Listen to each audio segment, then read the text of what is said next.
You know that feeling when a bookshelf should look finished, but it just looks like a pile of stuff with shelves around it? I've seen that happen in client homes more times than I can count.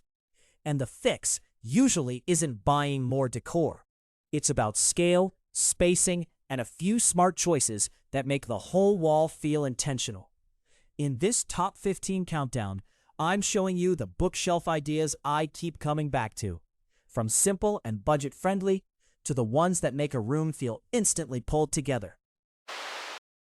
I put floor-to-ceiling built-ins near the bottom because they're a real commitment.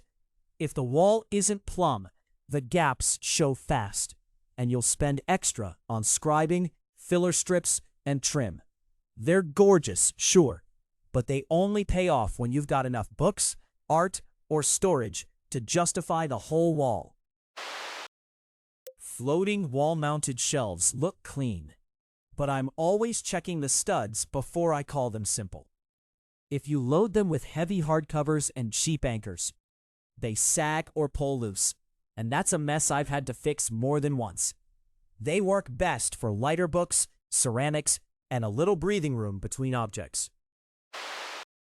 A leaning ladder shelf gets ranked here because it's easy to buy and hard to get right. The top can't just rest on drywall and hope for the best. I've seen wall dents from that. It's great for renters though, especially when you want vertical storage without the visual weight of a full cabinet.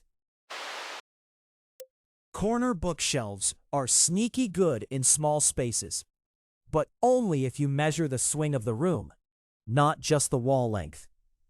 I've watched people cram in a corner unit and block a door or chair path by 2 inches, which sounds tiny until you live with it. A shallow triangular footprint can make dead space actually useful. Under-stairs storage ranks higher because it solves a problem you can't ignore. That awkward void nobody knows what to do with. The trick is depth. If the shelves go too deep, you lose things in the back, and the whole spot turns into a catch-all. I like 10 to 12 inches for books, with drawers below for the weird stuff.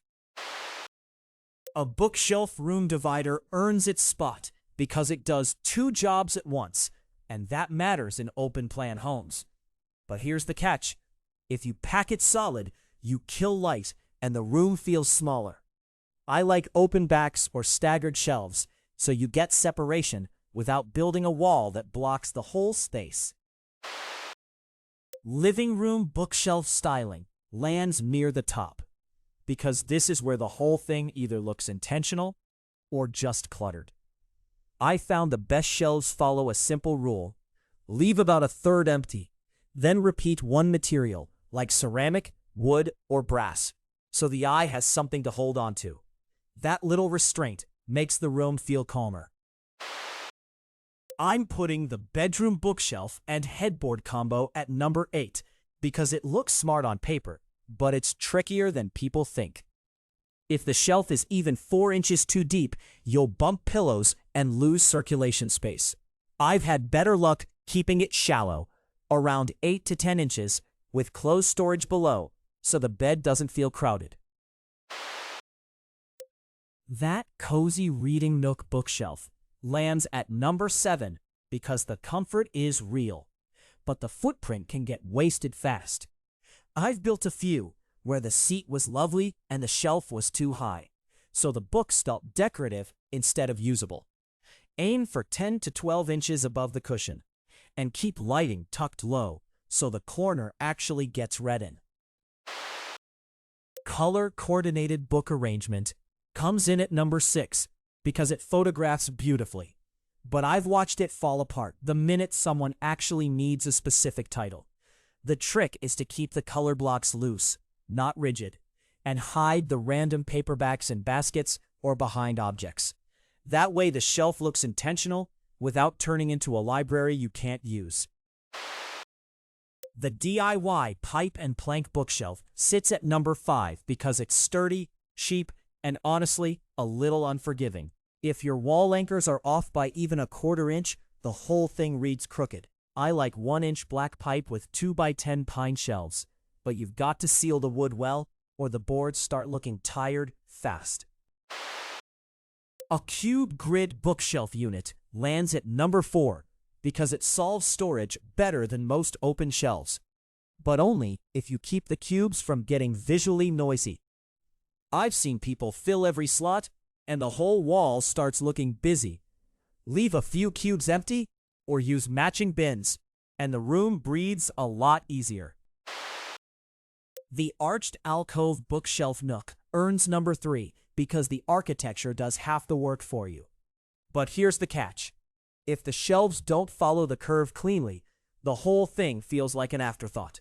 I prefer 7 to 9 inches of depth and a painted back panel because the arch reads softer when the books don't sit in a dark cave. A bookshelf framing a doorway lands at number 2 because it uses dead wall space in a way that actually changes how the room feels.